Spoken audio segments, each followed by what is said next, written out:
সুদ, ঘুষ, জুয়া, অনলাইন জুয়া আনুপাতিক হারে বেড়ে চলছে। লুটপাট, সহিংসতা, সন্ত্রাস, চাঁদাবাজি, রাহাজানি, খুন রেজি বেড়ে চলছে। গোটা সমাজ ব্যবস্থা পচে গেছে। সমাজ বিপর্যস্ত হবার কারণে সেই সমাজে একটি ভালো রাষ্ট্র বানানো আমাদের পক্ষে সম্ভব হচ্ছে না। ভালো রাষ্ট্রের জন্য ভালো সমাজ লাগবে।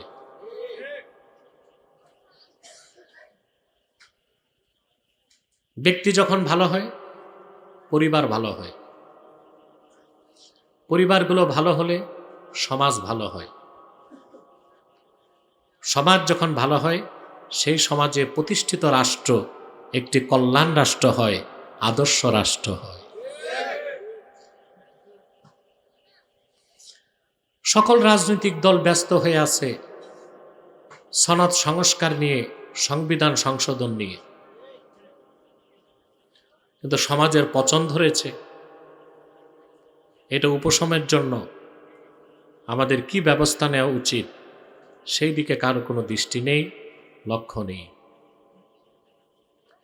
লক্ষ্য করলে দেখা যায় যত অপরাধ করে মানুষ, তার মূল হচ্ছে ভোগবাদ। কি ভোগবাদ? পরকালকে বিশ্বাস না করা, আখেরাতে আল্লাহর সামনে দাঁড়াতে হবে, এই বিশ্বাসটা যদি ক্ষীণ হয়, পরকালের প্রতি উদাসীনতায় মানুষকে ভোগবাদী বানায়। আর ভোগবাদী মানুষ আনুপাতিক হারে গুনার কাজ করে, গুনার কাজকে সে আর গুনাহ মনে করে না। গুনার কাজকে সে আর গুনাহ। এই আওয়াজগুলো একটু কমাইলে ভালো হয়, কিছু রান্না বান্নার আওয়াজ কমালে ভালো হয়। আল্লাহ করিম, কথা বুঝতেছেন তো? বোঝা যাচ্ছে এই দেশের জনগণকে যত বেশি আখেরাতমুখী করা যাবে, তত দ্রুত ব্যক্তি, পরিবার, সমাজ ও রাষ্ট্র ভালো হয়ে যাবে। এসব কথা ব্যাখ্যা করার জন্যেই সূরা বাকারা থেকে 28 নম্বর আয়াত তেলাওয়াত করেছি। আসুন তিলাওয়াতের মাধ্যমে মূল আলোচনায় প্রবেশ করি। আউযু বিল্লাহি মিনাশ শাইতানির রাজীম। বিসমিল্লাহির রাহমানির রাহিম। كيف تكفرون بالله وكنتم أمواتا فأحياكم ثم يميتكم ثم يحييكم ثم إليه ترجعون। পরকাল অবিশ্বাসী,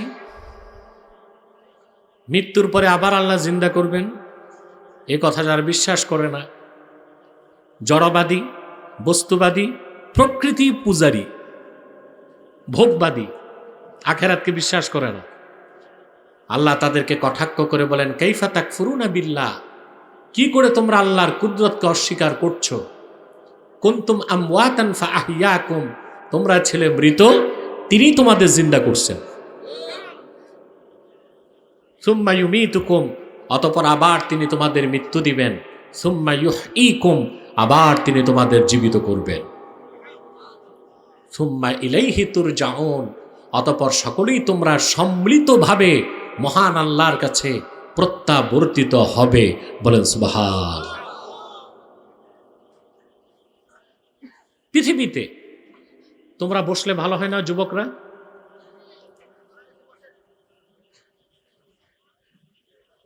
কেউ দাঁড়িয়ে না থেকে আমরা বসে যাই, পিছনে ডান পাশের ফাঁকা জায়গাগুলো পূরণ করি। মাহফিলের পরিবেশ যত সুন্দর হবে, আপনাদের কবর জীবন তত সুন্দর হবে। চলে যান ডান পাশে। আপনারা সবাই যদি বসতেন, আমাদের যতটুক প্যান্ডেল তা ভরে যেত, দেখতে সুন্দর লাগতো। পিছনে পিছনে আওয়াজ বন্ধ করেন, বাম পাশে। আশরাফ সাহেব দেখেন তো একটু। প্রিয় ভাইরা, আল্লাহর পক্ষ থেকে যত নবী এসেছেন পূর্বে, সুবহানাল্লাহ। সকলের দাওয়াতে 5টা বিষয় থাকতো, অর্থাৎ 1 লক্ষের উপর নবী রাসূল 5টা বিষয়ে একমত ছিলেন। কটা বিষয়? লক্ষাধিক নবী রাসূল প্রচার করেছেন লা ইলাহা ইল্লাল্লাহ, আল্লাহ ছাড়া কোনো মাবুদ নাই, আল্লাহ ছাড়া কোনো উপাস্য নাই। সকল নবী এ দাওয়াত দিয়েছেন।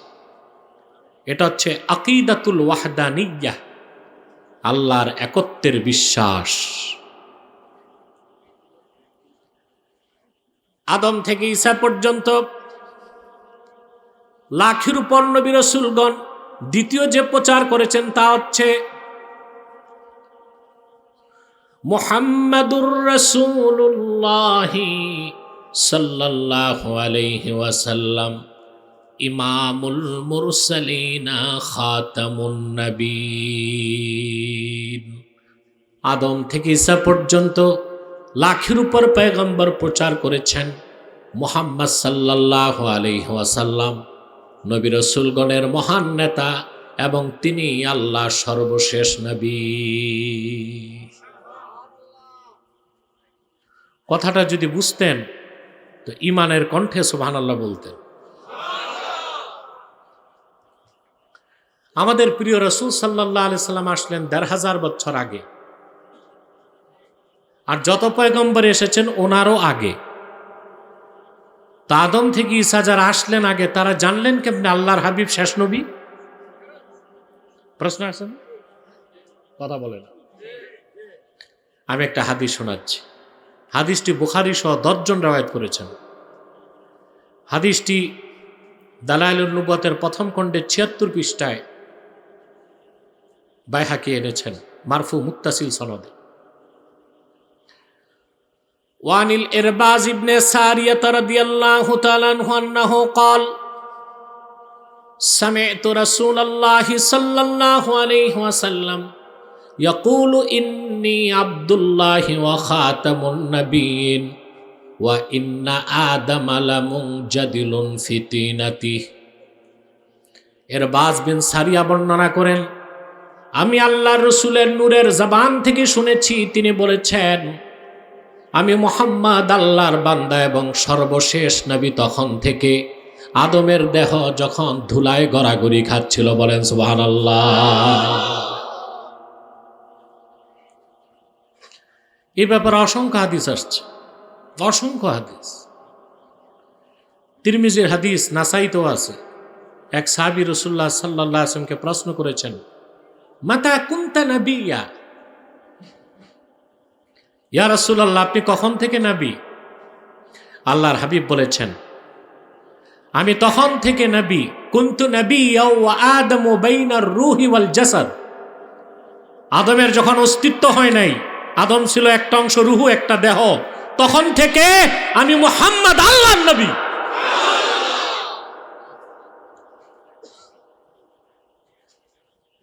এজন্য আদম থেকে ঈসা পর্যন্ত লাখের উপর পয়গম্বর জানতেন আখিরি নবী মুহাম্মদ সাল্লাল্লাহু আলাইহি সাল্লাম সর্বশেষ নবী ও রাসূল। এই জন্য আল্লাহর হাবিব আগমনের আগে যত নবী এসেছেন সবাই 5টা জিনিস প্রচার করছেন। প্রথমটা ছিল লা ইলাহা ইল্লাল্লাহ। দ্বিতীয় প্রচারটাই ছিল যে আমরা তোমাদেরকে দ্বীনের দাওয়াত দিয়েছি, কিন্তু আল্লাহর আখিরি নবী মুহাম্মদ সাল্লাল্লাহু আলাইহি ওয়াসাল্লাম যদি আগমন করেন তোমাদের উপর আবশ্যক হচ্ছে ওনার উপর ঈমান আনা। বলেন সুবহানাল্লাহ। কয়টা বিষয়ে নবীগণ একমত ছিলেন? 5টা। আল্লাহর আখিরি নবী, নবীগণের মাথার তাজ মুহাম্মদ মুস্তাফা সাল্লাল্লাহু আলাইহি ওয়াসাল্লাম ১৫০০ বছর আগে আগমন করলেন। আল্লাহ ওনার দিনকে পরিপূর্ণ করে দিলেন। সমস্ত দিন, অন্য দিন ও ধর্মকে আল্লাহ রহিত করে দিলেন। সেজন্য বলি নবীগণ 5টা বিষয়ে প্রচার করেছেন। কয়টা?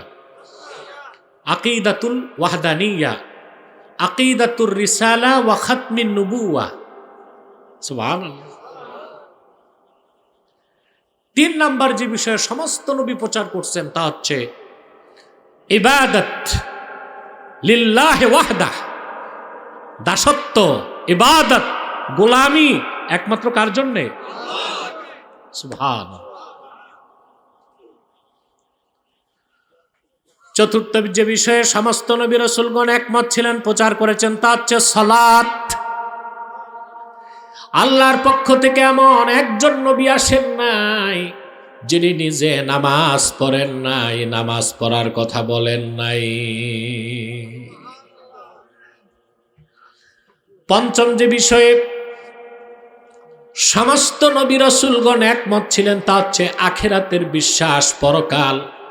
আল্লাহর পক্ষ থেকে যত নবী রাসূল এসেছেন সবাই আখিরাতের কথা বলেছেন, হাসরের কথা বলেছেন, বাসাতের কথা বলেছেন, পুনরুত্থানের কথা বলেছেন, হিসাব নিকাশের কথা বলেছেন, আল্লাহ আবার আখিরাতে জিন্দা করবেন সেই কথা প্রচার করেছেন। নবী রাসূলগণ কয়টা বিষয়ে একমত ছিলেন? আমাদের আজকের আলোচ্য বিষয় পঞ্চমটা। আপনাদের খেয়াল রাখেন না তো, বুঝলেন না কেন? পিছে কথা বন্ধ করা যায় না? এই যে পিছনে কথা, এরা কারা? এরা তো শ্রোতা না, আমার মনে হয় ডেকচির অপেক্ষায় আছে। বিরিয়ানি কখন খাবে এগুলো সরান। খাওন নাই, খুব ভালো কাজ হয়েছে। তারপর যারা আছে এখানে কথা বলে এদের সরায় দেন। যুবক ভাইরা বসে যাও, বসে যাও, ভালো হবে। আমি জানি প্যাক কাদা, বসার খুব একটা পরিবেশ নাই, তারপরও তারা খুব মেহনত করছে বৃষ্টি বন্ধের পরে। 3 দিন বৃষ্টির পরে মাঠে মাহফিল করা খুব কঠিন কাজ। 12টা পর্যন্ত বৃষ্টি ছিল। আমি তো ভাবছি মাহফিল হবে না, মাহফিল না হলে আজকে রেস্ট নিব। তারা বলছে না, এসে দোয়া করতে হবে। তা আসলে আর ওয়াজ না করে পারা যায়? বলেন। প্রিয় বন্ধুগণ, আমাদের বিষয় পঞ্চমটা আখিরাত। আল্লাহ রাব্বুল আলামিন বলেন, কাইফা তাকফুরুনা বিল্লাহি ওয়া কুনতুম আমওয়াতান ফাআহইয়াকুম সুম্মা ইউমীতুকুম সুম্মা ইউহয়ীকুম সুম্মা ইলাইহি তুরজাউন। কাফেরেরা আখিরাতকে অস্বীকার করো, কেমন করে? আল্লাহর কুদরত অস্বীকার করো। তোমরা ছিলে মৃত, আল্লাহ তোমাদের জিন্দা করেছেন, আবার মৃত্যু দিবেন, আবার জিন্দা করবেন। এখানে 4টা কথা আছে। কটা কথা? সাইয়্যিদুত তাবিঈন হাসান আল বসরি রাহমাতুল্লাহ আয়াতের ব্যাখ্যায় লেখেন, দাল্লাত হাযিহিল আয়াতুল কারীমা আন্না লিকুল্লি নাফসিন হায়াতান ওয়া মাউতাতান। এই আয়াত প্রমাণ দেয় প্রত্যেকটা মানুষের 2টা মৃত্যু, 2টা জীবন। 2টা মৃত্যু, 2টা জীবন। পৃথিবীতে আসার আগে আমরা মৃত ছিলাম, কথা বলেন। এখন জীবিত, আবার মৃত্যু আসবে, আবার আল্লাহ জীবিত করবে। তো কয়টা মৃত্যু, জীবন? সুবহানাল্লাহ। আল্লাহর পক্ষ থেকে যত পয়গম্বর এসেছেন আখিরাতের কথা বলেছেন, আর আখিরাতের কথা বললেই কাফের উম্মত তা অস্বীকার করছে, পাগল বলছে, উদ্ভট কথা বলেছে। কারণ মৃত্যুর পরে আল্লাহ আবার জিন্দা করতে পারবেন এটা তারা বুঝে নাই, আল্লাহর কুদরতটা বুঝতে পারে নাই। পয়গম্বর নূহ আলাইহিস সালাম যখন পরকালের কথা, আখিরাতের কথা বললেন, ওরা সব বলতে লাগলো। নূহ আলাইহিস সালামের কওম বলতে লাগলো, আইযা মিতনা ওয়া কুন্না তুরাবান ওয়া ইযামান আইন্না লামাবউসুন। আমরা মরে যাব, মাটির সাথে মিশে যাব, আমাদের গোশত হাড্ডি মাটির সাথে মিশে একাকার হয়ে যাবে, আবার আমরা উঠব, তাও কি সম্ভব? নূহের মাথা খারাপ। নাউজুবিল্লাহ বলবেন না?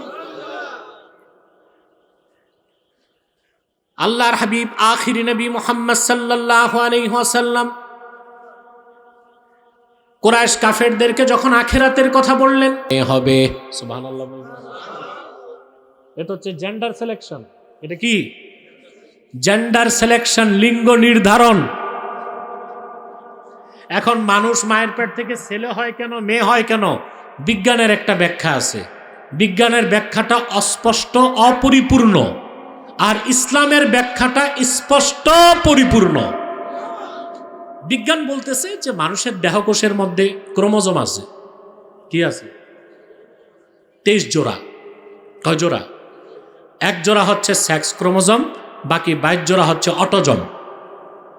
তো বিজ্ঞান বলতেছে পুরুষের ক্রোমোজোম হচ্ছে এক্স ওয়াই, মহিলার ক্রোমোজোম হচ্ছে ডবল এক্স। তো যখন এক্স ওয়াই থেকে ওয়াই আসে আর মায়ের ডবল এক্স থেকে এক্স আসে, তখন ওইটা ছেলে হয়। আর যখন পিতার এক্স ওয়াই থেকে এক্স আসে, মায়ের ডবল এক্স থেকে এক্স আসে, 2 এক্স মিলে, তখন এটা মেয়ে হয়। কিন্তু জোড়া লাগায় কে? বিজ্ঞান এটা বলতে পারে না। আল্লাহ রাসূল সাল্লাল্লাহু আলাইহি ওয়াসাল্লাম তা বলে দিয়েছেন 1500 বছর আগে।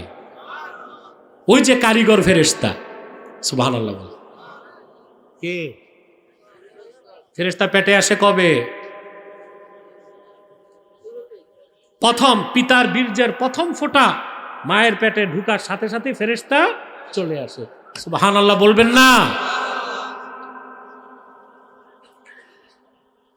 প্রিয় ভাইরা আমার, ফেরেশতা যখন জিজ্ঞেস করেন আযাকারুন আম উনসা, এটা ছেলে হবে না মেয়ে হবে? আল্লাহ বলেন ছেলে হবে।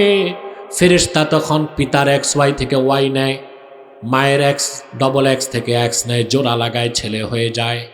আল্লাহ যখন বলেন মেয়ে হবে, ফেরেশতা পিতার এক্স ওয়াই থেকে এক্স নেয়, মায়ের ডবল এক্স থেকে এক্স নেয়, 2 এক্স জোড়া লাগায় দেয়, মেয়ে হয়ে যায়। সুবহানাল্লাহ বলেন। বিজ্ঞানেরটা অস্পষ্ট অপরিপূর্ণ, ইসলামেরটা স্পষ্ট পরিপূর্ণ। কোনটা নিব আমরা, ইসলামেরটা না বিজ্ঞানেরটা? তাহলে একটা মাসালা বলে দেই, ছেলে হবে না মেয়ে হবে, হুকুম কার? কারিগরি করে কে? ভূমিকা কার, বাবার না মার? বাবার। ভূমিকা কার? বাবার। কারণ এক্স ওয়াই ছেলে হবে না মেয়ে হবে, এই চালান আর পুঁজি শুধু বাবার কাছে, মায়ের কাছে কিচ্ছু নাই, শুধু ডবল এক্স। তাহলে হুকুম কার? কারিগরি করে ছেলে হবে না মেয়ে হবে, ভূমিকা কার? আল্লাহর বান্দার, মানে বাবার। কথা বুঝে না? বাবার। তো যদি কোনো মহিলা বারবার কন্যা সন্তান জন্ম দেয়, সেজন্য তাকে কি গালি দেওয়া যাবে? কটাক্ষ করা যাবে? মহিলার তো দোষ নাই, ছেলে হবে না মেয়ে হবে, চালান কার কাছে? বাবার কাছে না মার কাছে? বাবার কাছে। তো মহিলাকে কেন আপনারা কটাক্ষ করেন গ্রাম দেশে, যে তোমার ছেলে হয় না শুধু মেয়ে হয়, তুমি বাপের বাড়ি যাও? অনেক জায়গায় দেখা যায় মহিলাকে তালাক দিয়ে দেয় মেয়ে সন্তানের কারণে। খোদার কসম, শুধু কন্যা সন্তান পেয়ে যে বউ তালাক দিছে, ও জাহান্নামে যাবে। মনে রাখবেন মুসলমান,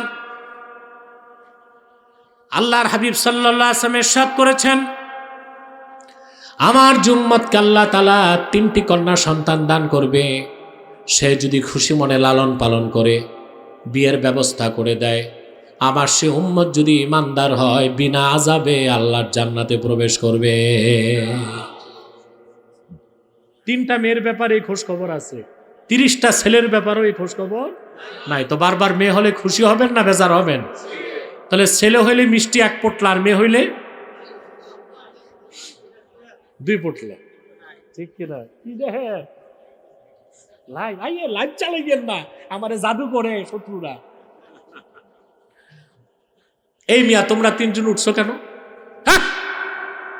আর 10-12 মিনিট আসি আমি, চুপচাপ বসো, কোনো উঠাউঠি নাই। প্রিয় ভাইরা, কথা শুনতেছেন? শুনতেছেন? তাহলে মৃত থেকে মানুষটাকে জীবিত করলেন কে? আবার মৃত্যু দিবেন কে? আবার জীবিত করবেন কে? ওনার পক্ষে সম্ভব হবে? সুবহানাল্লাহ।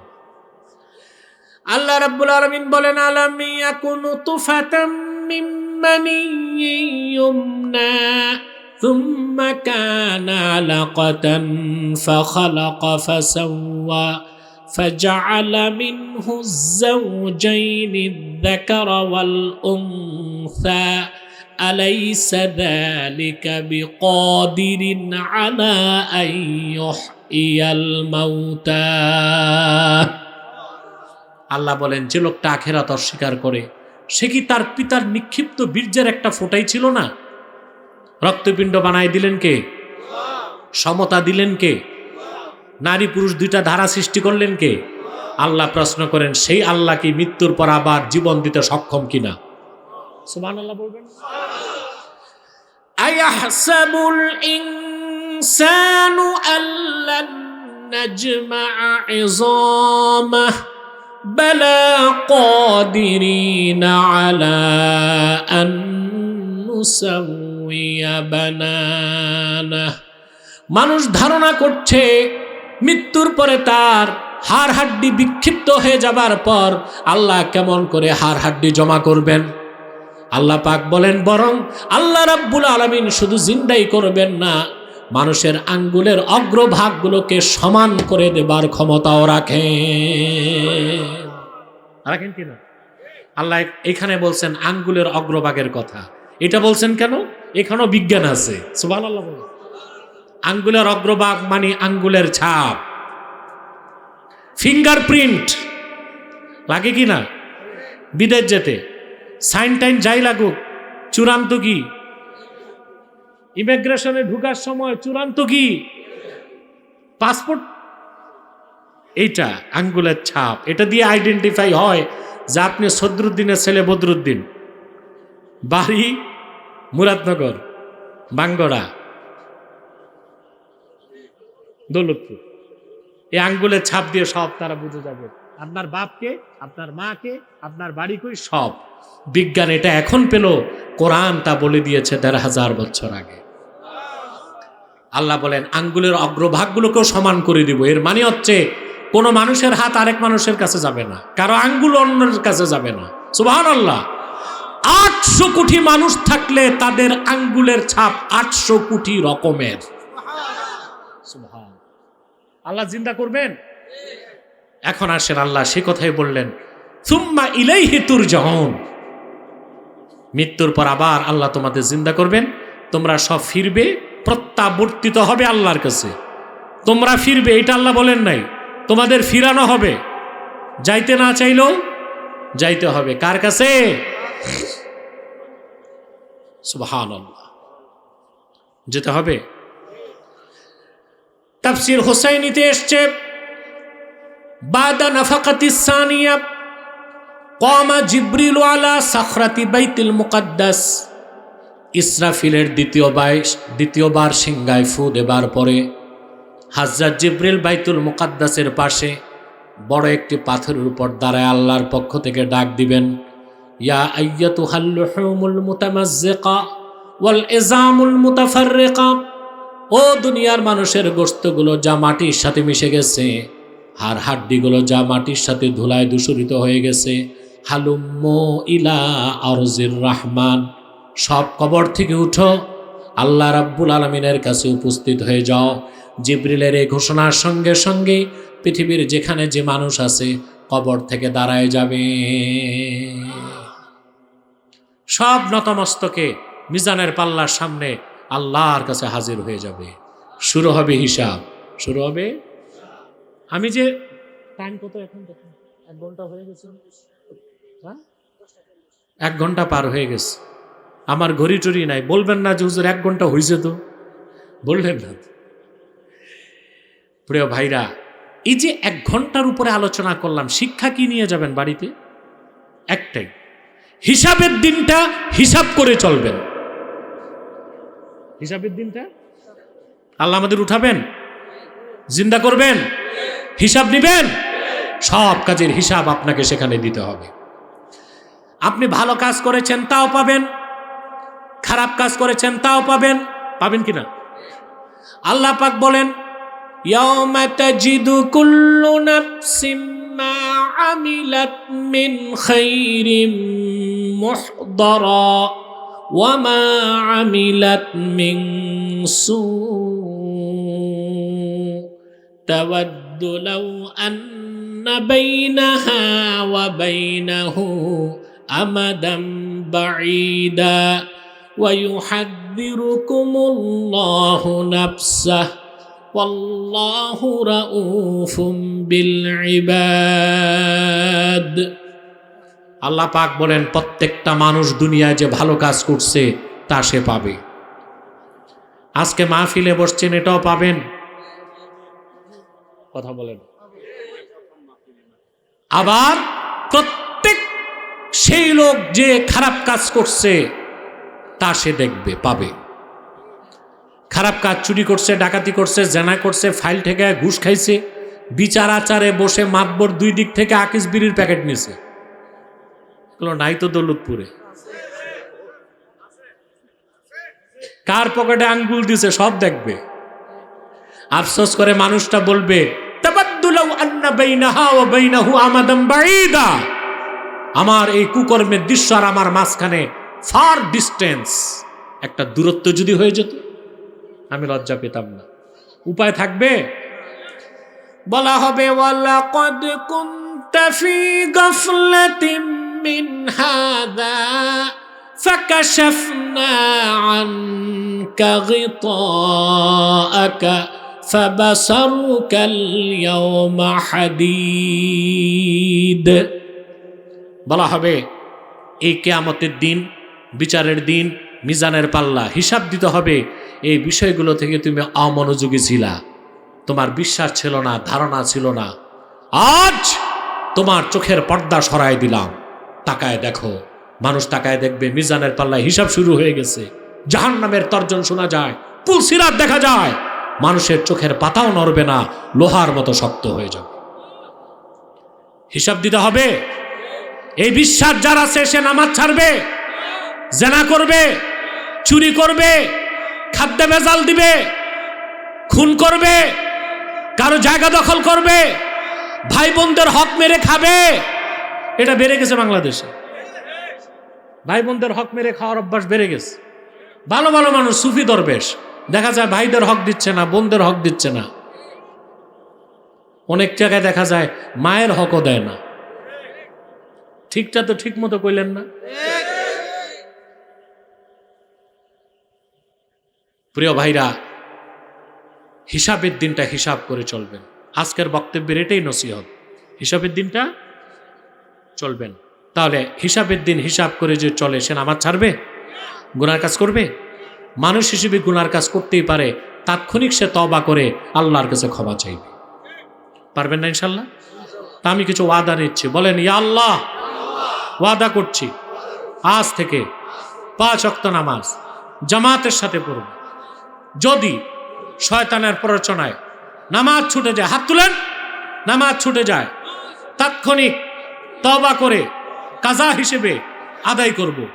ইয়া আল্লাহ, সুদ খাবো না, সুদ দিব না, সুদখোরের সাথে সম্পর্ক রাখবো না। ইয়া আল্লাহ, ঘুষ খাবো না, ঘুষ দিব না, ঘুষখোরের সাথে সম্পর্ক রাখবো না। চূড়ান্ত কথাটা বলে শেষ করে উঠে যাচ্ছি। হিসাবের দিনটা হিসাব করে চলবেন। আল্লাহ কবুল করুক, মঞ্জুর করুক।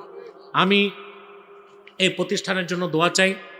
আমি কিছুটা ধারণা পেয়েছি মরহুম পীর সাহেব আব্দুর রহমান খান রহমতুল্লাহর ব্যাপারে। তিনি ফুরফুরার আব্দুল হাই ফুরফুরাবি রহমতুল্লাহর খাদেম ছিলেন, খলিফা ছিলেন। ব্যাপক খেদমত করে গেছেন পাকশি অঞ্চলে, আপনাদের সলিমগঞ্জ এলাকায়, এইদিকেও অনেক খেদমত করেছেন। তো তার এই দায়রা, এই মার্কাজকে আল্লাহ কবুল করুক। আমি চাই এখানে দারুল আবরার রহমানিয়া কওমি মাদ্রাসা হয়ে গেছে, আপনারা এদিক লক্ষ্য রাখবেন। পাশাপাশি আমাদের বর্তমান দায়িত্বশীল মাওলানা মুফতি আব্দুর রউফ আল কাসেমি, তার একটা আগ্রহ হচ্ছে যুবকদেরকে নিয়ে, এলাকাবাসীকে নিয়ে আল্লাহর দ্বীনের পক্ষে কাজ করার জন্য একটা সংগঠন করার, অরাজনৈতিক।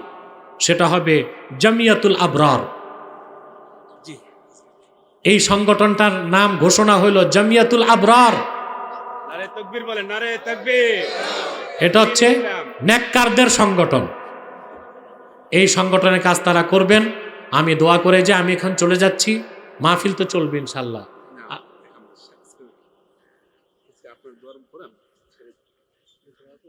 আচ্ছা, আল্লাহ কবুল করুক, আল্লাহ মঞ্জুর করুক। আমি দোয়া করছি। পাশাপাশি আরেকজন ব্যক্তির কথা আমি ভুলতে পারি না, দৌলতপুরের মরহুম আল্লামা ইয়াকুব আলী পীর সাহেব রহমতুল্লাহর কথা। ওনার সাথে আমার একটা